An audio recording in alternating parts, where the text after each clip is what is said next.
سلطان الہند فرماتے ہیں کہ اس سے بڑھ کر اور کوئی بڑا گناہ نہیں ہے کہ انسان اپنے کسی مسلمان بھائی کو بلا وجہ تنگ کرنے والا ہو یا بلا وجہ اس شخص کو ستانے والا ہو۔ اگر کوئی شخص کسی اپنے مسلمان بھائی کو بلا وجہ ستاتا اور تنگ کرتا ہے تو اس تنگ کرنے والے سے اللہ اور اس کے رسول ناراض ہو جاتے ہیں، اللہ بھی ناراض ہوتا ہے اور اللہ کا رسول بھی اس شخص سے ناراض ہوتا ہے۔ اور خواجہ معین الدین ارشاد فرماتے ہیں کہ کسی شخص کو اس کا گناہ اتنا نقصان نہیں پہنچاتا جتنا نقصان اس شخص کو کسی دوسرے مسلمان کو ذلیل و رسوا کرنے سے پہنچتا ہے۔ کسی مسلمان بندے کو ذلیل و رسوا کیا جائے تو وہ نقصان زیادہ ہے، اور انسان کے اپنے گناہ کا نقصان اس بندے کے لیے کم ہے، کیونکہ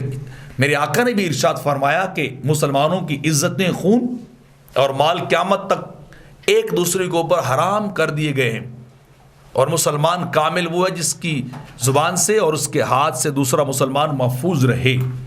تو صوفیاء بھی انہی تعلیم کا پرچار کر رہے ہیں کہ کسی کو ستایا بھی نہ جائے اور کسی کو تنگ بھی نہ کیا جائے،